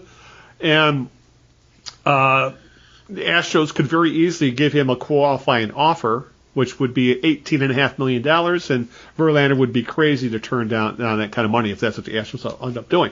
But what this kind of brings me to believe that, do you honestly think bringing back Justin Verlander right now is a good idea? There's a lot of people in this fan base that just want to see Justin Verlander come back, right? Kind of forgetting that he's going to be 38 years old. He just had freaking Tommy John surgery, and there's no guarantees at all right now. We don't even know what Verlander's going to look like. I don't even know if he's throwing just yet. But I would be very cautious of throwing any money at a 38-year-old pitcher with a lot of miles on the odometer. Yeah. A lot of heavy miles on the odometer. And it just had Tommy John surgery at that age. The fans are like, well, let's bring him back on a cheap deal. One, he's not coming back on a cheap deal. Someone is going to throw a shit ton of money at Verlander. He's not going to sign for, $5 million, $10 million. The qualifying offer is $18 million. That's the kind of money he's looking for. And the Tigers did say, I should say, Alavila did say, oh yeah, we need to find some pitching. We really need pitchers, which is true.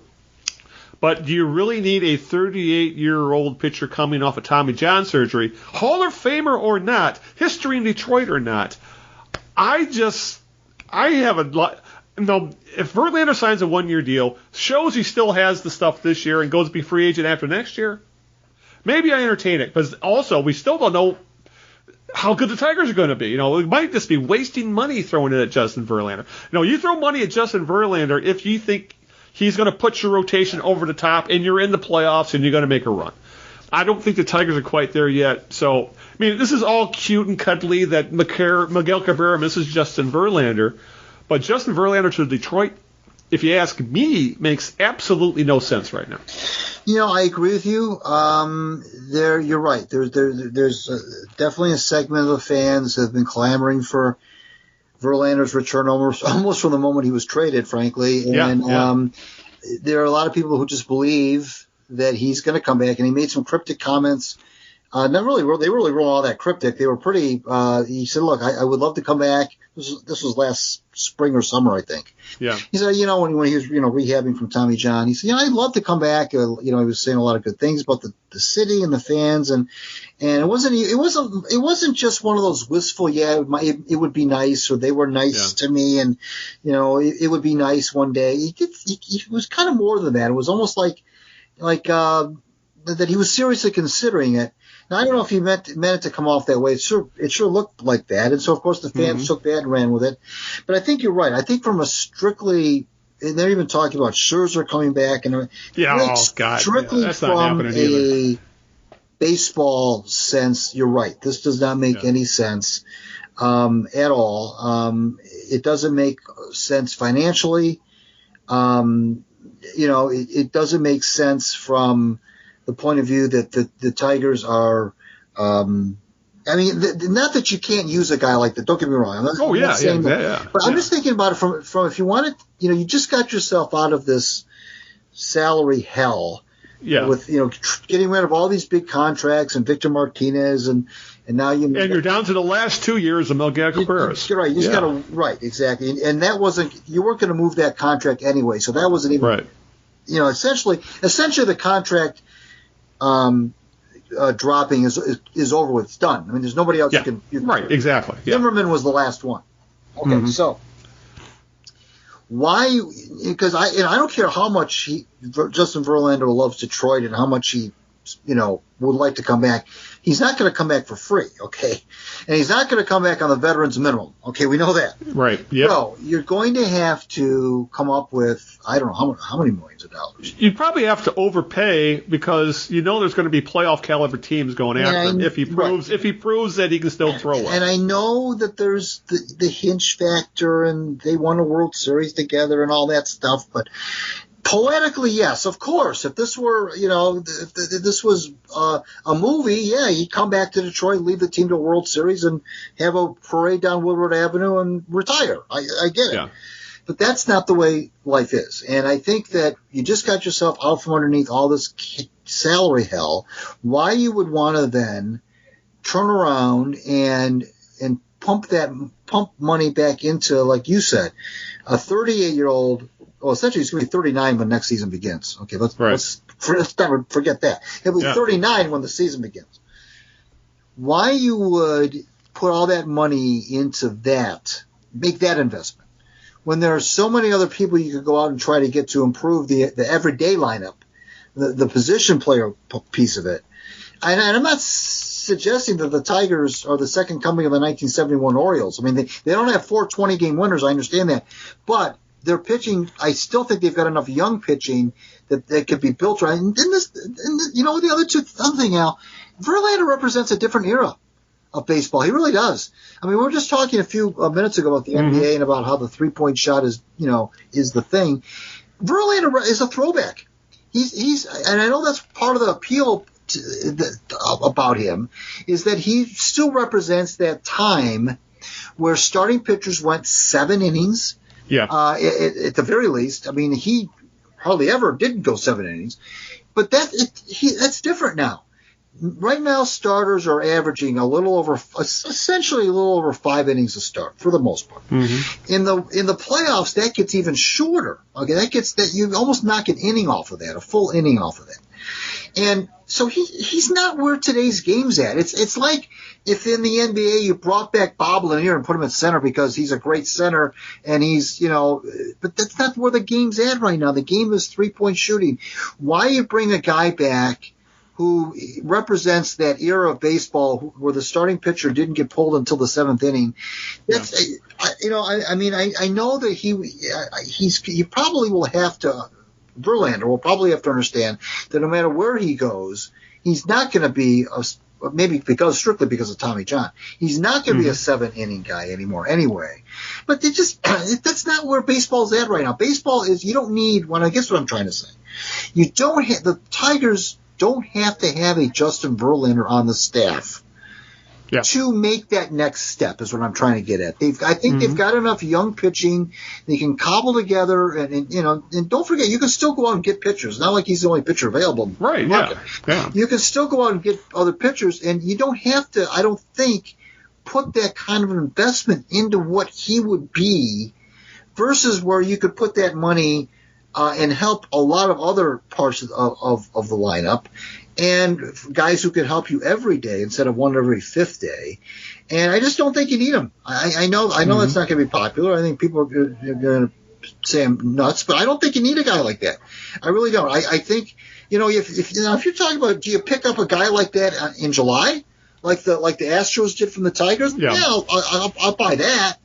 Mm-hmm. But not to say, okay, we're going to, at age 39 coming off Tommy John, we're going to give you $18 million or whatever he's going to – I'm not sure what he's going to want, but it's going to be double-digit millions for sure. I just don't know if that's wise. Yeah, because you hear the fan base say, well, we need to find our next Kenny Rogers. Thinking back to 2006. That's 15 years ago. But, that's the thing that, one, they signed Kenny Rogers. I think he was like 40 years old at the time. Something like that. And they signed him for 3 years. And they got one really great year out of him, and then he was essentially washed up after that. So that's the other fear. If you have to give up. Obviously, Verlander's going to look for if Houston doesn't lose their minds and give him that 1-year qualifying offer, $18 million. Verlander's going to be out there looking for a multi-year deal, probably 3 years, I'm guessing, because he's on record saying he wants to pitch till he's 45. Well, if you want to pitch to your 45, you got to prove to me at 38, 39 that you can still pitch coming off a major surgery. So, and that's the risk, and that's the other thing that come up with this is how often do these reunions actually ever work? Yeah, that's true. It's like getting it back together with a woman you divorced, so to speak. It might sound good in theory, but ultimately you remember, there was a reason why we broke up in the first place. It's this pie in the sky stuff. I would think especially the Tigers being as analytically leaning as they seem to be now, I think there's enough people in the front office to say that this is not a good idea. You don't sign 39-year-old fireballing pitchers to multi-year deals coming off Tommy John. No. So they got a couple guys in a row coming off of Tommy John, for Christ's sake. Yeah. That Turnbull, and then so we'll see what happens. But there's other options out there. I'd love Justin Verlander as a ball player. Yeah. But those memories need to stay in the past. I'm completely with you there. All right, I think it's time to wrap this up so we can get under 2 hours for the first time in a couple podcasts. So, who is your jerk of the week? Wow, this is I can't believe it's already that time. You know, I guess I'm going to go with a little bit of low-hanging fruit here. Yeah. Carlos Monarrez. Oh God, what did he write now? Went into I don't know where this guy's head is half the time, but he went into the Lions week against the Eagles, all but guaranteeing a victory. You know, I think he did. I think he did guarantee a victory. You know, he did this big column about here's why the Lions are absolutely going to win. Absolute, can't miss, going to win this game. And we all know what ended up happening. But my beef with Monarrez is that he just seems to be zigging when everybody else is zagging. Yes. I don't know if it's on purpose, if it's just a deliberate contrarian thing, or he's just that out of touch. He writes too many columns for me that are done in first person. Too many I, me, I had lunch with this guy. I talked to this guy. I saw him in the hotel lobby. He was people. I would defended. Who was he defending because he was a friend of his? It was Matt Patricia. I defended Matt Patricia because he was a friend of mine. He was nice to me. It's always about he him. Was the only guy in town that was defending Patricia at that point. It was amazing. It's always about him. I've never seen a sports columnist use I so much. I. It drives me crazy. But he guaranteed the Lions would beat the Eagles, and of course he was filled with I this, I that, I this, I that. And this is a for sure thing. And guess what? 44-6.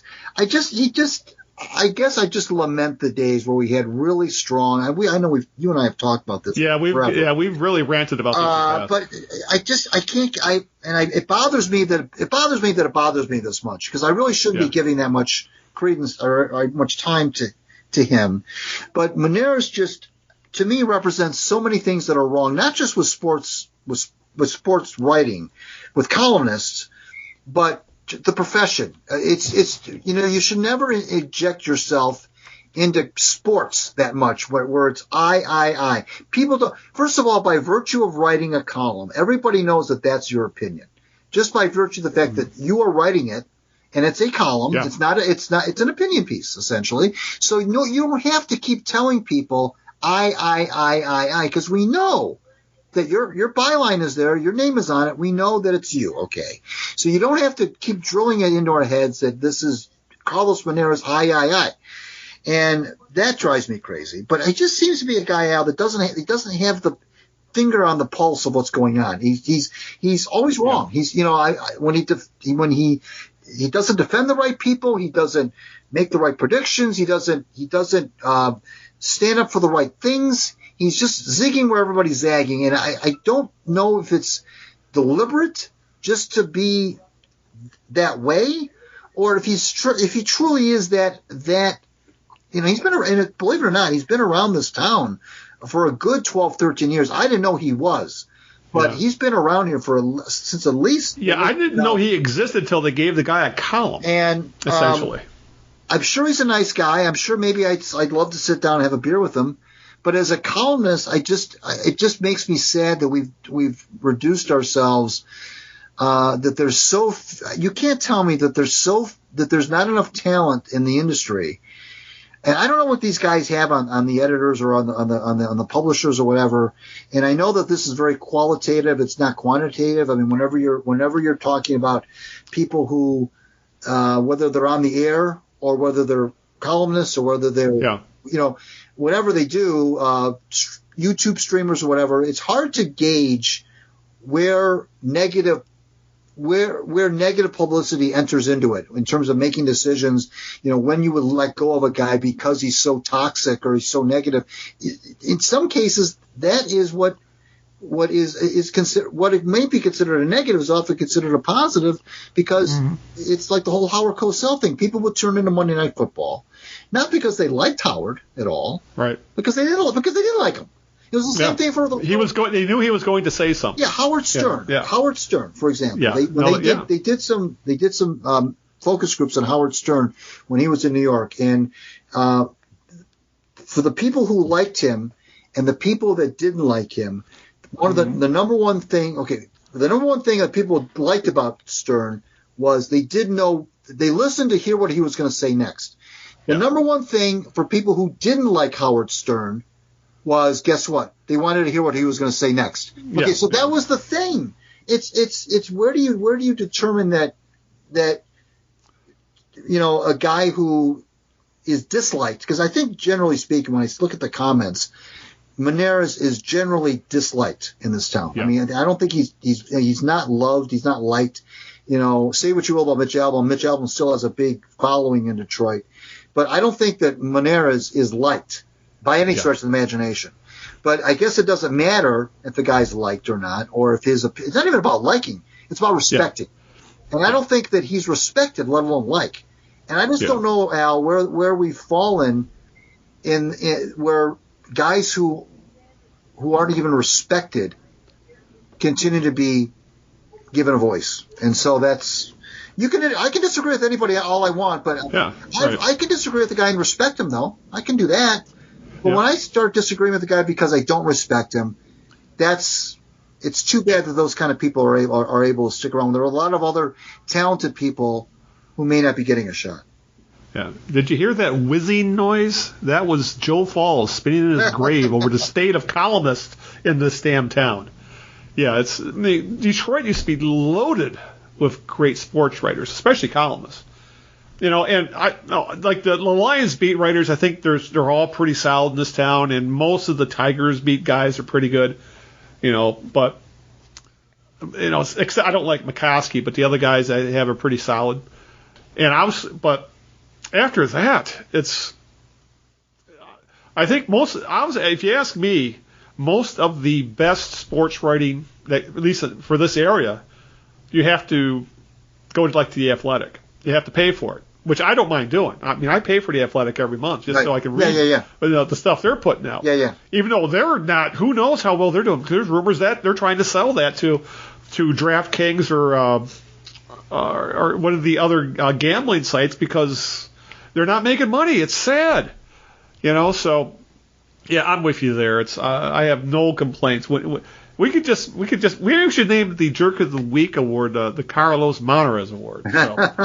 But okay, my Jerk of the Week. Now, I kind of ranted about this before we started recording. My Jerk of the Week is Major League Baseball, and especially what we're seeing, what's going on in this World Series.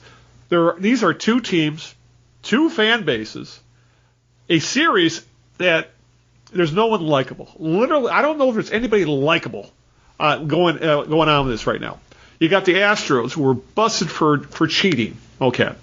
You have a fan base in the Astros that act like martyrs because, oh my God, we got busted cheating, but everybody else cheats, and they,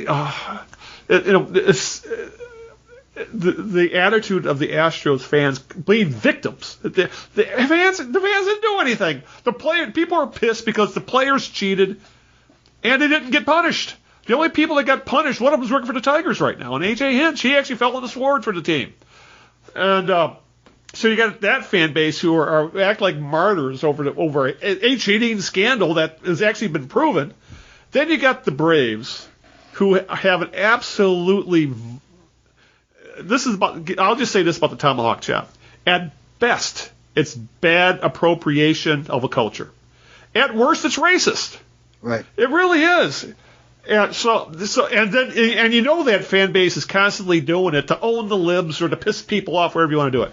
You have an ownership group in Atlanta who has gone through, I think, 3 stadiums in 3 generations.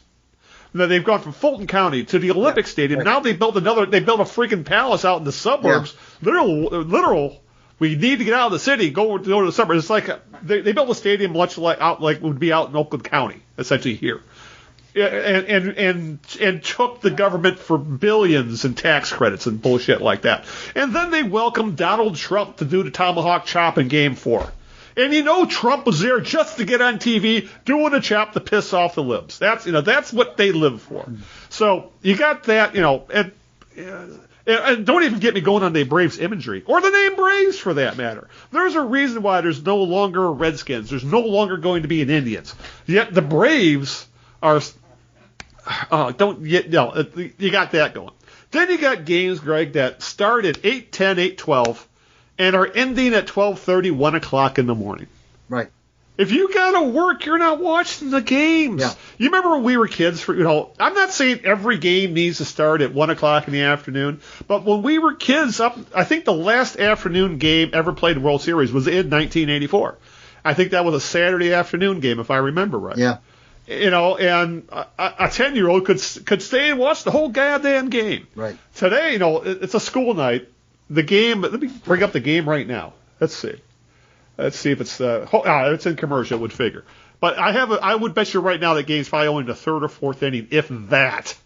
And it's not going to end till 12:30, 1 o'clock in the morning. And the pace of play it's bad enough in regular season, but the pace of play in the playoffs becomes glacial.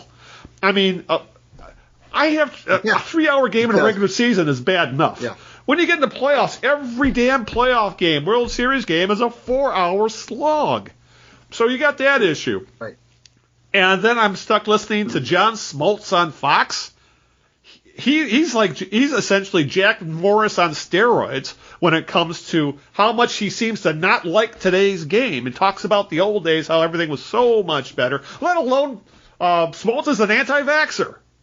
Yeah, so, right. Oh, my God, this whole World Series has been – I mean, I love baseball. We both love baseball. I grew up playing baseball. That was the last sport I was able to play till my back said you can't do sports anymore.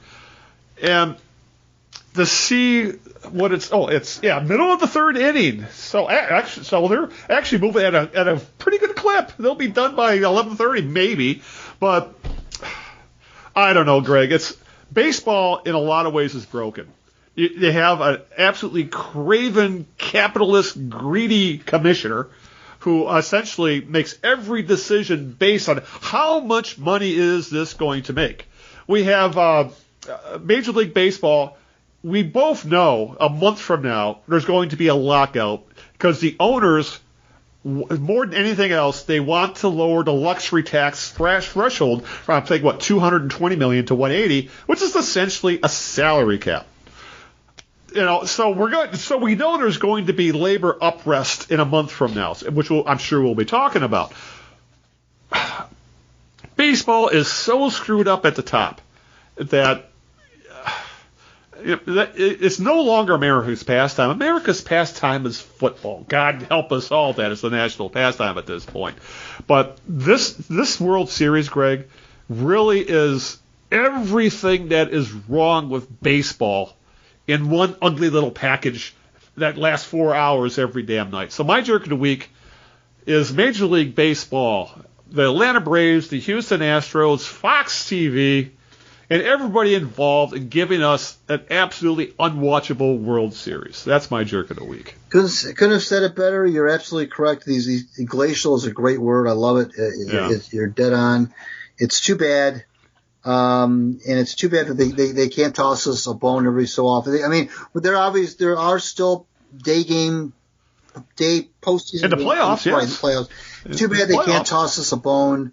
At least start the game at 7, not 8 o'clock or something. It's too bad they can't do a Sunday afternoon game or something. I know they're scared to death about the NFL, and there's probably maybe there's even some sort of contract between Major League Baseball and the NFL that says they can't play Sunday afternoon World Series. Yeah. I would just say this. Yeah. If I ever became emperor of the planet, the first law I would enact is that all sporting events need to start either 1 p.m. or 7 p.m. Eastern Standard Time. Period. Yeah. None of this. Oh God. This 8:10 first pitch game ending after midnight is goddamn ridiculous. I And know. just go off on another kind of a rant. Remember, we were very young. That the broadcast actually had the local guys. Mm-hmm. who actually called the games, the radio guys. Gary Harwell would call the World Series games when the Tigers were in the World Series on the national broadcast. Harry Carey and Jack Buck, all these guys, that's how they used to do it because they actually knew these teams. They watched it, I still think it would make for a much better broadcast. I mean, I don't hate Joe Buck the way a lot of people do. I think Joe Buck is fine. But Joe Buck, John Smoltz, all these other, ringers they bring in for the postseason, none of these guys know the teams the way a Dan Dickerson would.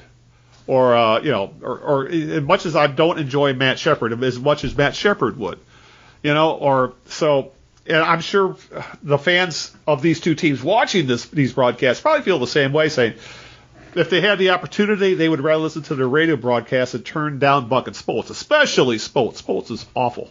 So, yeah, it's I may sound like, Abe Simpson yelling at a cloud at this point. I mean, I turned 60 in a week, God help me. So, I guess this last 5 minutes, Greg, was my Abe Simpson yelling at a cloud moment here, because that's all it's going to do, because nothing's going to change. If anything, it's going to get worse. And we'll be stuck watching 4.5-hour playoff games till we die. Oh, and don't even get me going on college football. Is there a longer game than a college football game? I mean, I'll give the NFL credit, or NFL and the NHL and the NBA credit for their games move fast. They NFL has a 3-hour window. Games end in about 3 hours, barring unforeseen circumstances. NBA game, 2 hours, 2:15. Hockey game, 2.5. They say what's great about baseball is that there's no clock. Right. Well, they need to do something, because they need to enforce the pitch clock. They need to make guys stay in the batter's box. They got to do something, because Mark Fidrich is spinning in his grave seeing ball games go 4 hours when he used to twirl if a Mark Fidrich game went more than 2 hours, something happened. Something went wrong. So. And can I give you mentioned college football Tuesday night? I'm going to give a shout out to my Eastern Michigan Hurons, who are currently beating Toledo 24-21. I said they were 4-3. I forgot they're 5-3. The Hurons are. So they could become bowl eligible today. Yeah, could be bowl eligible with the win. So go green. But no, you're right. Yes. Everything you said, I couldn't agree with you more. And just want to stop me before I run out of breath. Just want to remind everybody that to hear more of this bitching and moaning by us, we might not be with you quite on this. We won't be with you on the 16th. If we do a podcast, our next scheduled podcast will be the 17th. I'll be out of town. Yeah, someone will be getting some sun next week. Right. So Al's going to be going down south to get some sun. Won't be back in time for the 16th, so we'll record on probably the 17th. If we record at all, we'll let you know. Yeah. And so I just want to thank my wonderful wife, Sharon. Please read me on my WordPress Out of Bounds blog. Pretty much have a new piece up there every Monday. Check me out there. Follow the Knee Jerks on Twitter at the Knee Jerks, and me on Twitter at Greg. And Al's going to tell you how to find the show if you haven't already found out by now. Yes, I always thank you for reminding me, because sometimes I forget to do the where can you listen to the show thing. Obviously, you go to the mothership, thekneejerks.net. That'll take you to the show page. That'll take you where you can directly download the podcast. That'll have all the show notes, any links to all the social media and other places where you can listen to it, such as Apple Podcasts. We're on YouTube, Stitcher, iHeartRadio, Spotify, Google Play, Amazon Music, Deezer, Radio Public. Essentially, any place you can find a podcast, you can find the Knee Jerks.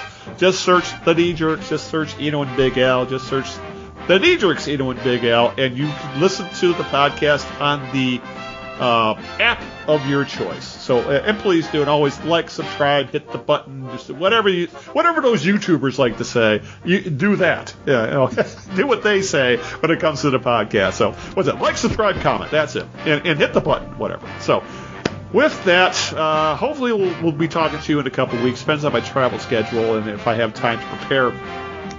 But regardless, it'll probably be a shorter show. Hey, but at least run 2 hours this week. So, but anyway, let's get the hell out of here. So we will hopefully see you in 2 weeks' time. We'll have lots more to talk about, and I'll have plenty more to shake my fist at. Maybe some windmills too.